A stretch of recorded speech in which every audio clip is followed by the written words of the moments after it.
So when you're selling a property, there are two main types of properties that you may be selling. One would be your primary residence, the property that you currently live in. So maybe you have a home and you've decided we've outgrown this home. We want to now buy a new property, a larger home in a different location, for example. So that would be moving up, selling a primary residence and then purchasing a new primary residence. The other kind of property that you may be looking to sell would be your investment property. So it's not your primary home, but it's a property that you rent out. That could be a condominium, that could be a multi-dwelling investment property that you own that you decide that you want to sell.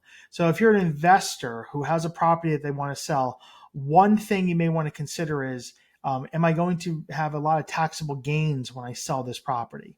And if you're going to have a lot of taxable gains, I would recommend speaking to your accountant too before doing anything. But you may want to consider doing what's called a 1031 exchange.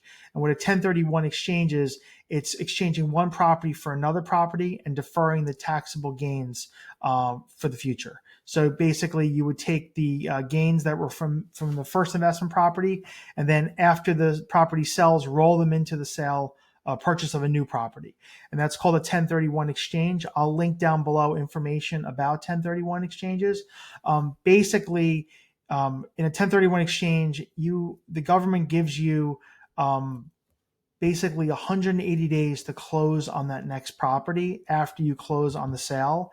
However, you have to identify 3 properties, up to 3, that you would purchase within 45 days of closing. So for example, you sell your investment property that you own on July 1st. You then have, the clock starts ticking. You have 45 days from that period to identify 3 properties that you're going to purchase, up to 3.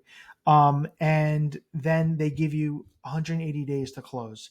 So let's say you close on the investment property July 1st, and you've been looking, there's a few properties that pique your interest, and July 20th, you decide I'm going to make an offer on 123 Main Street. You've identified 123 Main Street as one of those properties.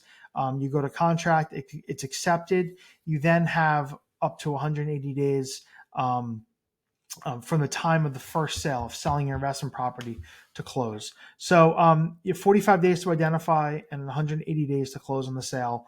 And basically a 1031 exchange company would be the intermediary that would hold the funds for you in escrow, and they would facilitate the transaction where the proceeds would move from the sale of the investment property into the purchase of the next property to defer the taxes for down the road. So eventually, say you purchase the new investment property, you decide to sell at some point, that is when you'll be taxed. But basically, the government allows this 1031 exchange, it's called, to go from one property into another property and defer the taxes. I'm not an accountant, so I'd recommend that you would speak with your accountant before doing anything. That would be before listing the investment property, before selling it, etc., so that you are all your bases are covered with as far as taxes go. But I'll link down below information about 1031 exchanges. Thank you.